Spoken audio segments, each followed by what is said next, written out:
Hey y'all, it's Brie Bagwell with your OnlyVans recap, and what an honor it is to have my friend from Alabama, Mr. Adam Hood, on the podcast today, coming to you from the really incredible 8750 Festival we both played in Red River, New Mexico back in August.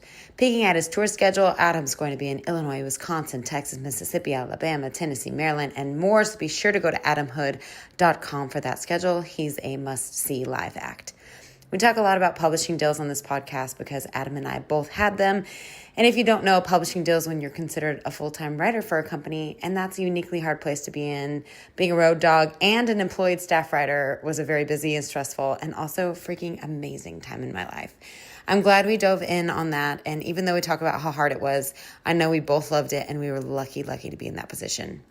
We talk about resistance from the book War of Art, gifted to me by Wade Bowen, actually. That is a must-read for artists. Adam re-recorded one of his records to Own the Masters, and it sounds great. Shout out again to Gordy Quist and the Finishing School Studio in Austin, Texas. And to clarify, I did not do my own drywall in my house. That's a lie. I don't know why I said that.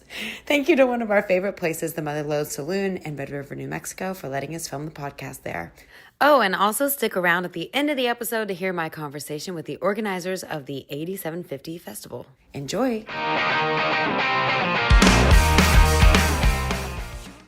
Hey y'all, this is Brie Bagwell with OnlyVans, and did you know this is going to be my 13th or 14th year at Music Fest in Steamboat, Colorado? I can't believe it. So this is Music Fest's 40th year being a festival. That is so incredible. It's one of the best music festivals there is. There's over 50 bands. So what are you waiting for? Go to themusicfest.com. Get on that wait list. It sells out every single year almost immediately. So you don't want to miss out. You don't want to be the only person that's not experiencing the coolest music festival there is. When you book your trip to Music Fest at Steamboat, you get 6 nights of mountainside lodging, 4 days of lift passes, and 1 night lift pass. And don't forget that your Music Fest exclusive live music marathon pass is included with over 200 hours of live music and more. Go to themusicfest.com and tell them Brie Bagwell sent you. The Music Fest at Steamboat, down home, up high. Come get real with us. Kyle ran to cut this out. He said, after I'm done, I pointed my yes! This. You have to bleep my part out. That's when I know it's good. I forgot about that. Is that something you really say? I can't picture you saying that, but it made me laugh so hard. I'm going to try to adopt it. I mean, I've said it. It's like manifesting it. Yeah. Hey everybody, this is Brie Bagwell, and this is my podcast, OnlyVans, where I talk to my friends in my van.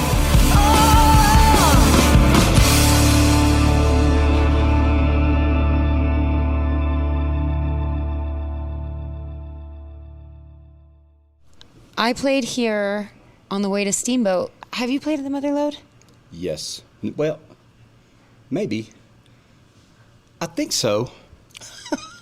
I know. So I came up here during the Red River Songwriters Festival. Right. And I think I had a set here. I know that I participated in the group thing. Yeah. Yeah, I think my set was here. The owner, Steve, we were on our way to Steamboat, and he gave us a routing date to Music Fest. And then when we left, he sent us out with a big case of liquor and wine and bottled water, and it was just nice. So thank you to the Mother Lode Saloon for letting us film here at the 8750 Festival, which I am so excited because I get to have my friend Adam Hood on my podcast finally. Finally? I know. I've been kind of jealous. Like I saw Mickey was on here, and I've been like, why she asked Mickey and didn't ask me? No, I always ask. It always depends on proximity, and we always film, like in my van in RV in New Braunfels. So it kind of, we got lucky. Willie asked to be on the podcast, and so Kyle and I drove to Austin. And then when we interviewed Willie, he was like, Mickey was there. And so then I got to do both of them in one. Yeah, it was really awesome. So I am thrilled. You've been at the top of our list for a long, long time. Well, thank you. And we've been friends for... Golly. You kind of stop wanting to count. You know what I mean? Like after it gets into like the second decade, like you don't want to talk about it anymore. We've been friends for how long? Holy mackerel. Over a decade. Yeah, at least. We were on the same booking agency for a little while. Like it was you and I think the rest of the Texas music scene for a long time. Is that where we met? I think so. Well, I've been a fan of yours for a long time, and I used to cover 22 Days Too Long, like before I ever even met you. Thank you. And not as good as yours, but then we were on Nick Ferrata's booking agency with Cody Johnson, Josh Ward. I mean, what Will Clark Green, Jody Booth. What a lineup that was. Yeah, it really was. It was kind of everybody. And you and I, one of my favorite memories in the whole world is at Scooters in Moulton. It was like I got to open up for you, and then we all played songs till like 3 or 4 in the morning. Yes. You remember that? And so, okay, was Miles playing with you? Yes, Miles Stone. And so Alan Goodman was playing with me then. That's right. So that's kind of where that relationship came from. Yeah. And I'll never forget that gig. So they put us up in that hotel that's right in front of it, right? Uh-huh. Or like at the interstate exit. And so I get there, and there's about a half a dozen lawnmowers, like kind of wheels off of them, sitting like sort of in front of our door. And then I go into the door. Like we go in our room, and like the hot water's busted. So there's like water flying out of the faucet. And I mean, I think there was a dog food bowl or something like that. It was rough. I said, we can't stay here. But they had the place, like that place above the bar. Yeah. Is that the only show we've done together? I know. And we also have never written a song together. Oh, that's sad. When I was preparing for this podcast, I was like, this is my favorite songwriter that I've never written a song with. And I don't think it's because you don't like me. I think we are really good friends. Correct. I'm very approachable as well. I and know. would definitely say yes to you. Timing is tough, though. Yeah. It really is. It's tough for everybody. It is tough for everybody. But I do think maybe, you know, you have to go to Nashville to write with all of your friends. No. I think that's like, sometimes like, I remember when I was at Sony, people would fly there from Texas to go write with me in Nashville, which was hilarious because why don't we just do it Yeah. when, you know, This at the house. That's one of the things I was going to get you to agree to write a song with me live on this podcast. So you can't ever get out of it. Deal. Because you were just writing with my friend Juliana Rankin the other day. And it went great. It did. Yeah. Well, you're so great, and I think like you and Bo Brumble, everything that you write with somebody, I'm like, this is so groovy. Who'd you write that with? Adam Hood. Thank you. And your new 4 on the Floor with Britt Cobb is like the definition of both of you and the definition of groovy. Right. And I mean, can you just talk about that friendship for a little bit? Because I feel like y'all been friends for a long time, right? So I got a publishing deal with Carnival Music in 2010, I think. And so my publishing deal started in January of that year. Brent came in December of that year. So, and as far as I know, I was the first person that he wrote with in Nashville. And so, he's from Richland, Georgia area, and I'm from Opelika, so we kind of grew up about an hour from each other. And his dad's a musician and played all the places that I played around Auburn and stuff like that. So we had a lot in common. And then the first song we wrote was a song called "Go Outside and Dance" that Eli Young Band cut, and we were off to the races pretty quick. Wow! And I want to say "4 on the Floor" was like the third song. And the cool thing is, it's just an observation for me. Like, if you get a song cut, if you and a co-writer get a song cut, you can tell that like there's a little bit more of a priority to put the two of you in a room together again, which would be my inclination as well. Yeah. And so like once that happened, Brent and I were writing a lot. And so "4 on the Floor" was probably like the third song we've written. So it's been around for a long time. I had no idea. Uh-huh. That's wild. And I love the cover because you guys are just sitting playing guitars together. Right. It's a quail plantation out there. We went and shot quails that day. Well, that sounds like a real redneck. Yeah.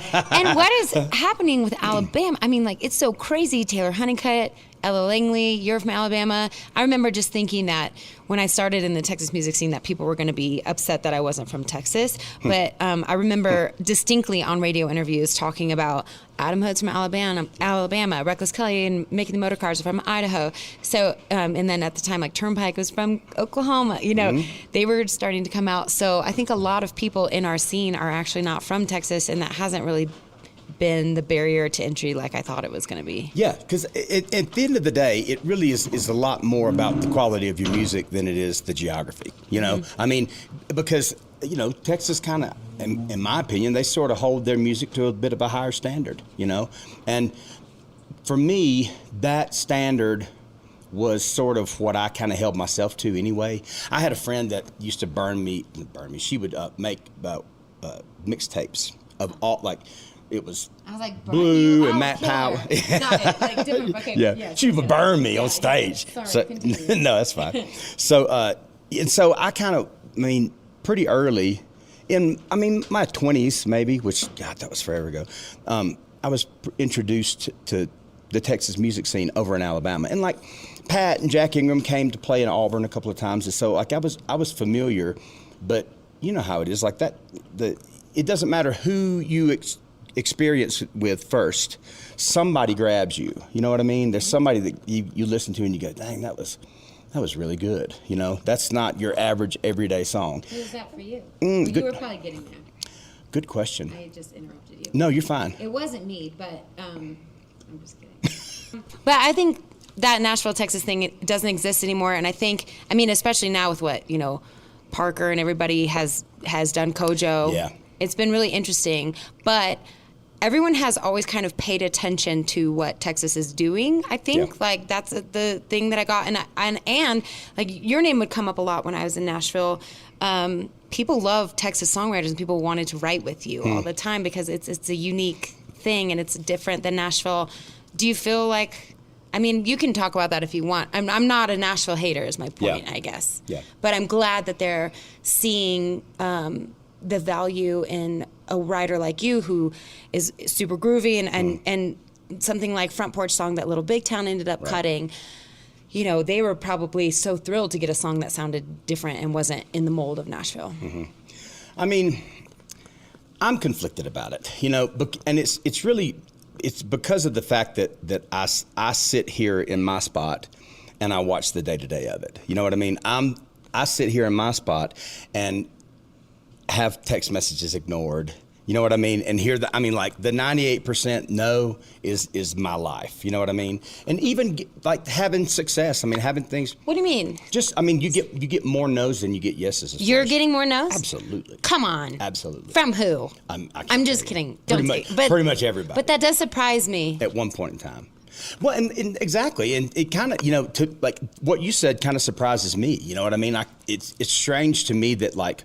Because I don't live in Nashville. I mean, I have a place there. I've been, you know, I have had 2 publishing deals there. I still write up there all the time, and, you know, so I mean, I'm there and present a lot, but I don't live there, and I know because I don't live there, I miss out on opportunities, you know. But I think that's the trade-off, you know. And I mean, because the truth is, if I lived there and made those opportunities, that would be less time with my family. And, you know, and at the end of the day, we live in Alabama because that's what's best for our kids, you know. So, right. I mean, but yeah, I mean, it's, I'm learning to be responsible with it as far as like, you know, understanding that, thank you for saying that. There's a stewardship that I have to have, and just, like I said, just kind of be responsible with it. Don't be a jerk, show up on time, you know, come prepared, things like that. And strangely enough, you know, I think those are the kind of things that, it took me a long time. It took me a long time to get my head out of my ass and show up to co-writes on time and have ideas, you know. And I don't know why. It was almost like I got a publishing deal and then I got bitter about it. You know, you know what I mean? Well, I think it's hard because you and I are also road dogs. So when I had my publishing deal with Sony in Nashville, I was flying back and forth every weekend and playing with my band and then writing. And I think it's hard to be both of those people. It is. That's the big difference. Yeah. That's what separates us from the rest of the bunch. Right. Yeah. And so I had a couple of those too where I would cancel Monday mornings, and then, you know, my publisher said, hey, you can only do this so many times before people will stop asking. Yes. I'm like, I know, but they didn't fly in at midnight last night Correct. and have 3 gigs. And then I moved to Nashville because they said I should. And then because I flew back and forth 48 times in 1 year, 2 years in a row, every week. Wow. And I was killing myself a little bit. Yeah. I wasn't being great at a songwriter or at a stage person. You can't be 100% at both of those things. That's pretty valuable. And then at the end of that, you know, I kind of got she didn't network and she wasn't hanging around town. But I couldn't hang around. I literally couldn't. And so when you say things like that, I think it's hard to be the artist and the full-time songwriter. That's a tough spot. Yeah, it really is. Like, and I'm sure you feel this way. Like, I never knew there was a difference. You know what I mean? Like, I never knew that you had to, and I see it now, you know, like after sort of just now that we're in a day and age where like everything is ours to do, you know what I mean? Like, which is great, which is really liberating, and I'm the boss of me and nobody's the boss of me. However, like, we got to do everything. We have to like make sure that all the songs are registered with BMI on the album, make sure the album artwork is like, I mean, and that's just the album, not just the shows and the promotion of those and the, you know, the relationship building that kind of allows you to come back to that show after playing 3 times for a dead room. You know what I mean? Like all those things, you know. So there's a lot involved, and yeah, it's a tough balance. I don't think I'm very good at it. Wow, I always feel like I'm failing at all the things too, but you're not. Like I can tell you from the outside, you're definitely not, and probably neither am I. But it is so many things. It's easy to feel like because it is so much, and the people will say, you know, you signed up for this. It's like, no, we actually in 2001 when we started, we did not sign up for. This is not what we signed up for. But it is. Amen, you know, there is the positive sides of it, like you said. Yeah. And shout out to Kristen at BMI for noticing that my new single that just came out was not registered at BMI. See? She helps me. So, but it is one thing, there's so much to remember and there's so much to do at all times that I think, you know, with talking to you about stuff like that, I think that's kind of why we have this podcast, is to feel like we're not alone in feeling like we're not doing enough all the time. And it's just a lot to remember. It's a lot to do.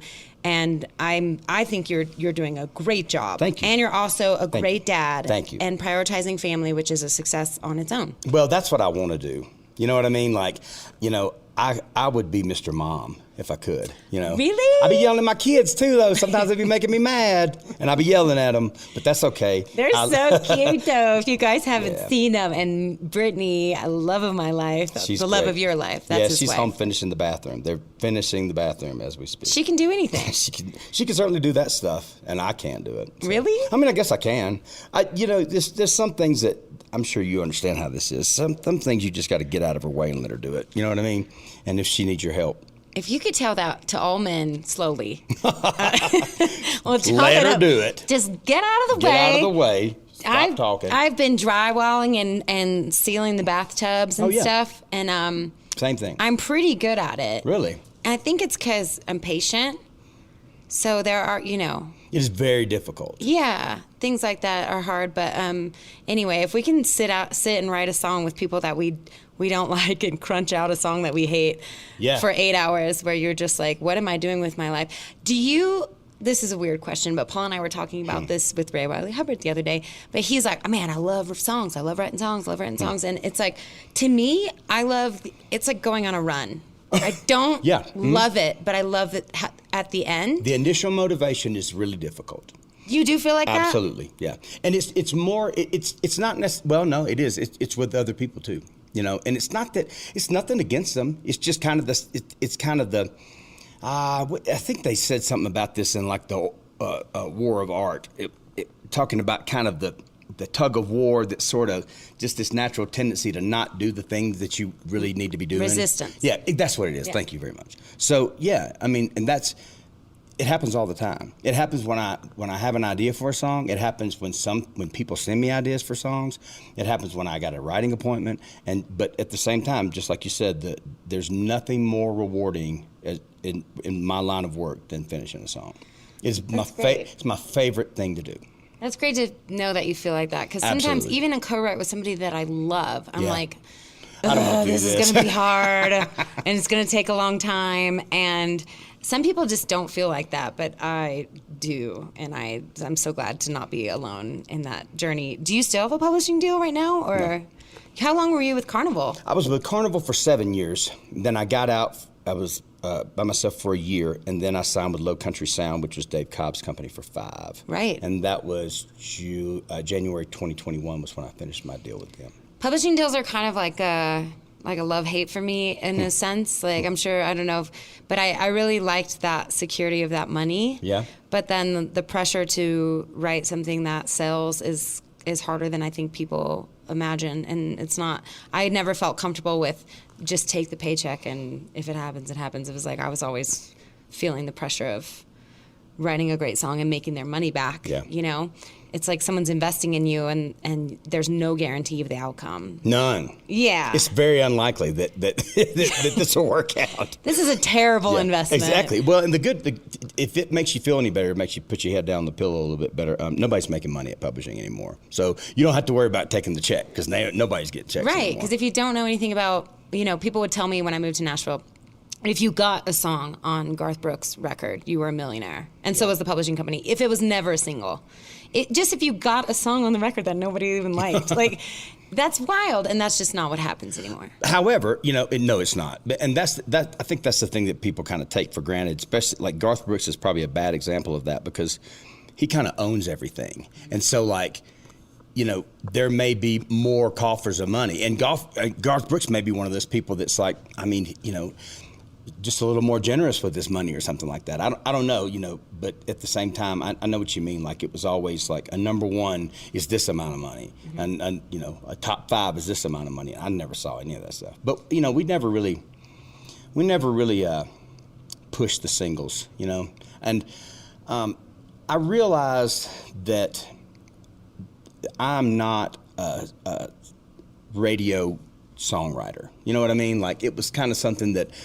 It's one of those things where you get into this and you go, okay, well, y'all sign me. You obviously want me to do what I do. So you do what you do for a couple of years and you write some good songs and it's okay. But then you realize, man, this is, no one's grabbing these to put it on a chart. Nobody's making a single out of these. You know what I mean? Right. Even though they're like, I really love this. Yeah, it's the 90%. It won't ever be on the radio. But exactly. But then here comes Chris Stapleton, who sounds, who puts out a song that, you know what I mean? And then it hits, and everyone's like, "We knew it was a hit." It's like you would never put that on the radio. You would have totally known it for years. Yeah, exactly. So crap. I think that what you write is like whenever we put on Some Today, and it was just like immediately groovy, immediately like makes you nod your head. I don't understand why that wouldn't be on the radio, but I've never really understood anything about the music business, so it doesn't matter. Right. Exactly.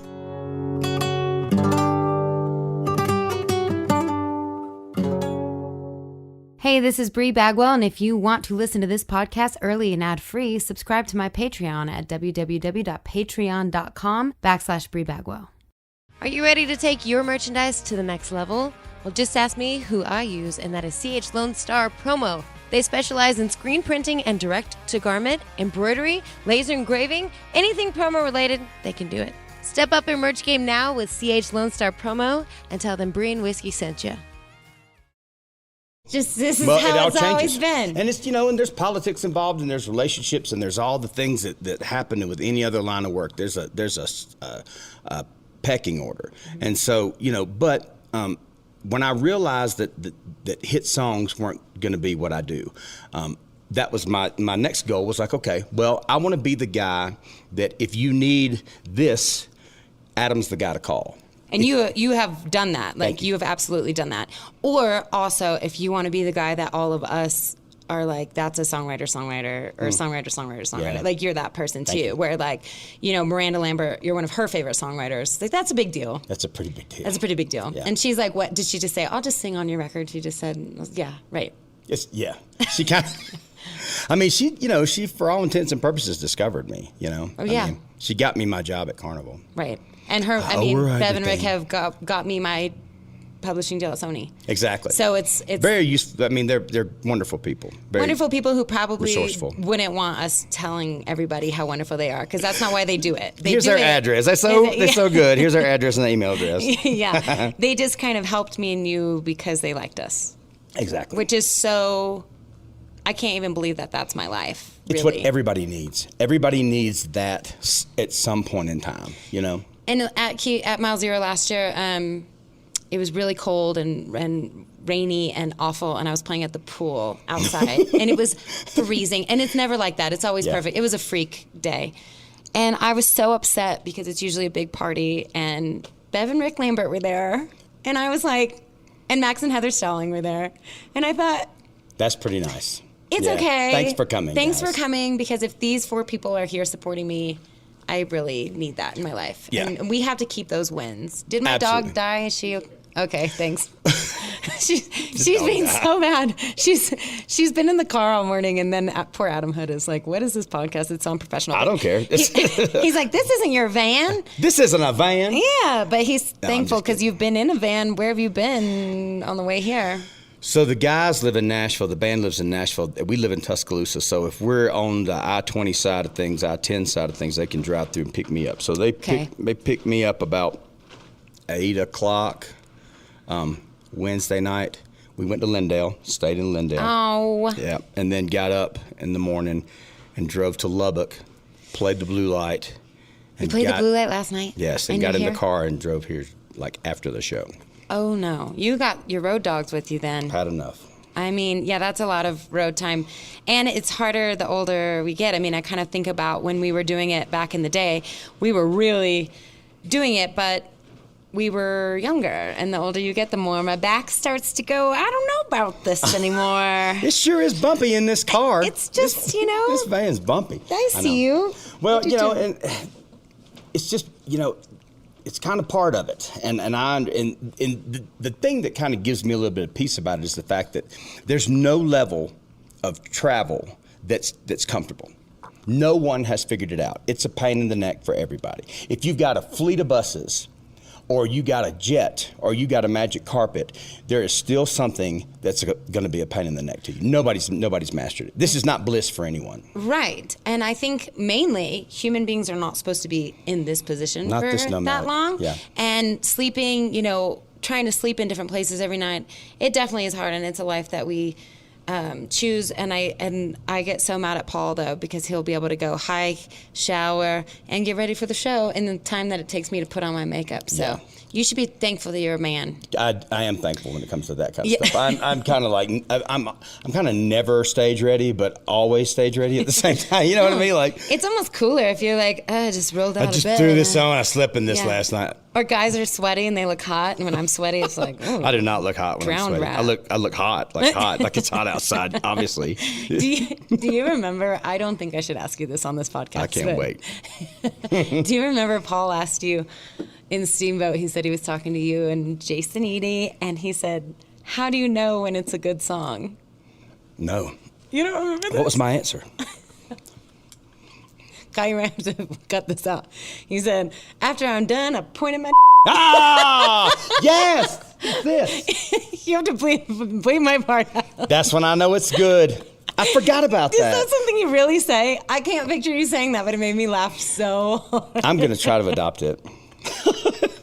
I mean, I've said it. It's like manifesting it. Yeah, it just made me laugh so hard. I was like, that's so funny and so something unlike I would think Adam That's what says, I do. But... We finish the line, I stand up and I go, bam! Which is done. Pin drop. Whatever. I'm so phone glad. drop. This has made me so happy. So that's how you know. Exactly, yeah. And another thing that I feel a little bad, I didn't know exactly why you re-recorded A Different Groove. Mm-hmm. One of my favorite records. Can you tell me why? And I don't know why you did that. Did you just to update it, or? Yes, that. Or Taylor Swift moment? Kind of, okay. Yeah. I mean, it was a couple of things. We wanted the masters, and we needed an update. And I tell you the thing that was really the most frustrating for me with the Different Groove thing. I had written those songs. I went into the studio to record with Pete Anderson. I had 4 songs together, and I think it was like Late Night Diner. I had 22 Days, but it wasn't done. And then I had Fool of an Honest Man and Whole Town Talking, maybe. And so Talking about Bree. Talking. Sorry, no, that's how that's. I didn't mean to interrupt, but that's how I sing it. That's pretty good. So I had those 4, and where was I going? I know I interrupted. No, you're fine. It's my podcast. I can do okay, so I was saying that to say that, like, I had arrangements worked out before we started production, and so and I'd been playing these songs out for people. I'd been playing Late Night Diner out for a while. And so when we recorded the record and released it, the first thing people said was like, "Why'd you change it?" Well, I didn't change it necessarily. It was just an arrangement thing that was changed in the studio. It happens all the time. But it really kind of, it's not scared me, but it really made me self-conscious about it. And so I was wishy-washy about arrangements for a long time, and tempos and things like that. And so okay, case in point with 22 Days, I never played the guitar part the same way twice. And it's not playing the lead part. It's just like, this is how the guitar part, the instrumental part in the middle, this is how it goes. We're all going to play it like that. Even if we decided to do that, I would change it. And I said, I can't take this anymore. And so there was that. And then Jason started recording with Gordy and those guys. And so I went to the studio and just kind of hung out. and just kind of went to pick Gordy's brain a little bit, and Brittany had said a bunch, you should re-record this record for those reasons. It needed a fresh coat of paint. We needed the masters to it. And then when I met him and got the opportunity, well, when I met Gordy, I figured that if I was going to do it, those guys they're masters at breathing new life into an old song. Mm-hmm. You know what I mean? And it's because there's an art to that. Because you either got to do it so good, or you got to do it like whatever song it is, you got to do it so close that it's almost better, or you got to do it so different, right, that it's not even familiar. You know what I mean? Yeah. And it's a fine line. That's so interesting. I think it sounds amazing, and but I agree with you. Even if you try out songs on people, I'll say, hey, this is new, I just wrote this. Rachel Loy will always go in and make my song better than it was before we go into the studio. But then it comes out and people are like, I like the old way better. But it's just because they want to feel, I think, that they had a part of something before, right, or they knew first, which is fine. But I get really self-conscious of that too. And I think, I think eventually people get over it once they hear it enough times. They're going to have to. They're going to have to. But we talk about the finishing school on here like almost every time we podcast. It is an amazing studio. It's an amazing studio, and I've sent stuff to Gordy and Bart Crow. When we interviewed Bart Crow, we couldn't remember the name of the studio. And I was on No Sleep, and Bart was on No Sleep. I mean, we were road dogging it too. Yeah. We were both like, what? But anyway, we like to shout out Gordy and that whole studio. Yeah, man, because it's incredible. Well, I think that sounds really great, and a lot of us. I mean, you have to take the most comfort in knowing that you are a lot of our freaking hero. And I really mean that. And Bo Brumble and I talk about you all the time and how we try to do your vocal runs, and we're always trying to Adam bless Hood your heart, man. Oh, geez. And that's the thing, like, I think about it all the time, just like, I don't think I ever sing correctly, I mean, there's no notes. I don't sing melodies. I just, bleh, you know what I mean? It just. It is magical to watch you sing live because it's never the same twice. And I'll be trying hard. Like sometimes. What do you mean? Like sometimes I'll be up there singing, and I'll hit something good, and I'll be like, ooh. And then I'll try to keep going. I'm like, wow, now I'm tired. Now my throat hurts. And we're 3 songs in, and I've my little bit of self-confidence. I'm like, Mariah Carey, yeah. And then I've blown my voice out. I also, last thing, we blew through this time, but you and I had a really special conversation one time about, just talking about not drinking and stuff, and what the thing that I don't need drinks to sing, but dealing with talking to people afterwards gives me a lot of anxiety. Yeah, me too. And you put that in the song, like you put that in Harder Stuff, and it's like that is hard for people that assume that we're both extroverts, or assume, or just the things that people say when you're a sensitive person, like I am too, and that part is hard for me. Right, and that part seemed hard for you too, but you put it beautifully into a song. Thank you. You don't have to talk about it, but at the same time, it didn't make any of it go away. The anxiety is still there, and so the only thing that left was the alcohol, because it was and so that's just kind of like the trade-off. Okay, well, are you willing to deal with like 30 minutes of anxiety as opposed to like jail? Or, you know what I mean? Yeah, like whatever. Or blowing out your voice. Correct, Because exactly. sometimes when you're drinking, you're not realizing how loud you're talking and how late you're staying up. Or and just then never, exactly. Just, waking up hungover. And like you said, I mean, man, I'm 50. I can't. My energy is very precious to me now. You know what I mean? And so it's important to at least try to feel as good, naturally as good as I can. But yeah, I mean, I'm with you. It's the same thing. It's like, I get off the stage and I force myself to go to the merch table. And it's usually a pleasure, I mean, at the end of the day, like, I mean, it's just talking to people, and that's cool, but it's just, I'm with you. I'm like you said, just a little sensitive and a little more, not necessarily introverted, but like, I want to do what I want to do when I want to do it. And you know what I mean? Like if I want to be by myself, then I want to be by myself, and you can't always be by yourself. Amen. If that makes sense, you know what I mean? Right. Or if I'm in the mood to talk to people, but if you're not and you still have to do it, or you're on No Sleep, or you have to sometimes, the last time we did it, I knew we had to roll in like 4 hours. Mm-hmm. So every time I talked to somebody, I was getting the anxiety of, okay, you're stealing the only sleep that I'm going to have. They don't know that. Correct. But it is so hard on your body, and please. It really builds up an anxiety, though. Yeah. I know what you mean. Don't tell us we look tired.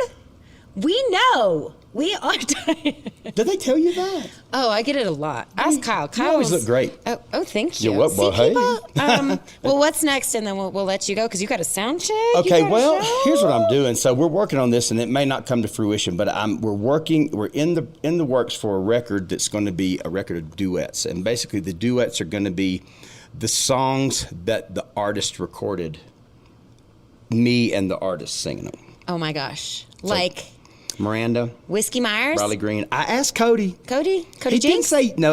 Cody Jinks is going to do Okay. it. I asked Cody Cannon with Whiskey Myers, and he didn't say no. He didn't say yes. We're gonna call him out on this podcast. We should, exactly. Because not all of us got an Adam Hood cut. I know. So. And they got like 3 or 4 of them. Right. Okay, sorry. So Miranda, yeah, Cody Jinks. That's so fun. Miranda, Riley, Jinks, Muscadine, Drake. Taylor? Did you write that song with Taylor? Taylor recorded that song. I'm doing 7, so I'm missing Cool. 2 people. Ray Bagwell. Remember? Whatever. Well, that's awesome. That's Yeah. going to be incredible.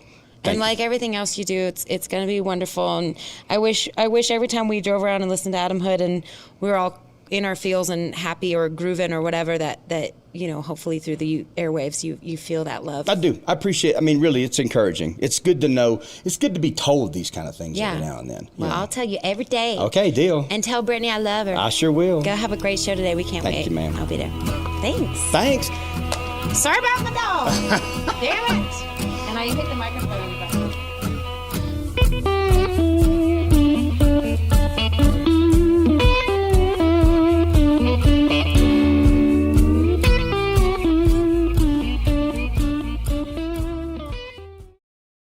Okay. Awesome. Hey, everybody. This is Brie Bagwell with the Only Vans podcast, and I brought whiskey out this morning, too. I'm here at the 8750 Barbecue Cook-Off and Music Festival, and I'm having the time of my life. So I figured that I would, scramble with the owners to make you I know you're stepping away from your festival. You guys are so busy, so thank you so much. But if you want to just introduce yourselves really quick to everybody. So my name is Charlie Wenger, and this is my wife, Nicole Ream. And we're not the owners. We are the coordinators, planners. Steve Hageland and his family are the owners. Oh, see, look, just like I told you, we're not professional, but we get the job done. Well, thank you for coordinating this. Did you guys just pick a lineup of literally all of my favorite bands? Is that what you did? You went inside Brie Bagwell's head and were like, we're going to get everyone from Dallasboro to Somerdean to Cody, Canada. Is that what you did? Yeah, basically. It's definitely the best part of the job for sure. Yeah, I love it. And I don't ever want to make it about females because I feel like the best acts should just win. But I want to say you guys have some of the most females that I've ever seen on a festival. Thank you very much. That is a priority for us. Wow. Yeah. That's so awesome. So who are you most excited? Well, I can't say that. I can't say who are you most excited to see, but I guess when you're curating this type of festival, what kind of music do you try to get a variety, or do you try to get something for everybody, or I guess talk about what people could expect when they come to this festival? I think a lot of it, we have so many pals that we're we want to have them here for the weekend, and so that's a big joy for us. But then we do try and kind of curate for different audiences, and there's folks that have been coming to Red River to see people for 30 years, and so we try and make sure they have something to see, and then some up and comers we love to find people that people around here haven't heard of. Yeah, it seems like you did a great job at that. And can you talk about the different venues that you have here? Sure. We've got, we start everything off. Well, this year we added a new thing. We started a show on Wednesday night for anyone who wants to come at the Motherlode Saloon, the oldest dance hall west of the Mississippi, to my understanding. Oh, my gosh. Thursday night we have a dinner show. That's our big official kickoff for everyone. That's up at Bitter Creek Ranch, a couple miles out of town, where Steve Hageland has made his home. They've got this amazing amphitheater that backs up to a little private lake. We give you a barbecue dinner with that. Then we come back down to the Motherlode Saloon for a couple more sets. Friday morning we get out to the park. We have sets all afternoon, and then we go back to the Motherlode at night for a couple more shows. Saturday we kind of repeat the process, except that is the day where the cook-offs are actually cooking and turning in. There's a People's Choice category. There's all kinds of amazing free samples out there. And then we wrap up Saturday night at the Motherlode. Sunday morning we have a little wind down for whoever's still around up at the top of the mountain. It is such a gorgeous place. I mean, I'm from New Mexico, so I'm a little biased, but my band got here yesterday and they were like, oh my gosh, this is so magical. And I know I can say it a million times, but unless you've been to this area, you kind of can't feel it until you get here. And so I encourage people, if you guys want to go to a destination festival, you will... Here's why I accidentally say Taos, but I mean Red River. Absolutely love Taos. This whole area of New Mexico, it just is kind of has like a healing power to it or something. Am I right about that? It's just the blue skies and the puffy clouds and the mountains and the trees. It's like, it's hard to get this in a lot of places because we are so small and sort of isolated. So it feels really special here, I think. And not hot. Yes. I mean, I'm wearing a jacket in August and then I'm going back to Texas tomorrow and I'm like, oh, it's going to hit like a brick wall. And then last thing I want to talk about is the cook-off. Can anyone enter that? And green chili cook-off, like, come on, right up my alley. Yes, anyone can enter. We have online registration available until a couple days before the festival. And then if you find out late, you can still show up with it in hand day of. So pretty much anyone can enter as long as you're up to the challenge. Yeah, it's the only Lone Star Barbecue Society sanctioned event outside of Texas. Is that right? Yes, that is correct. It's also one of only 2 official state championship barbecue cook-offs, which I know for the guys trying to get qualified for the national is a big deal compared to getting drawn out of the big pool of state championships in Texas. Okay. See, I didn't know any of that. I just know that I'm going as soon as my set is done to sample as much as I possibly can. And I've been invited by a bunch of the cook-off teams to come try their stuff. Everyone's been so nice. The crowd here is just really, really nice people. And I think you guys have done a great job. The hospitality, everything's so top-notch. So I know it's been a busy week for you guys, but thank you for chatting with me. And 8750festival.com. Yes. And next year, you got to come if you're not here. And if you're already here and you're watching this, come back. They're going to come back. It's a no-brainer, right? I hope so. That's exactly right. Yeah. Well, thanks for joining me, you guys. Now I have to go sing. Okay, bye.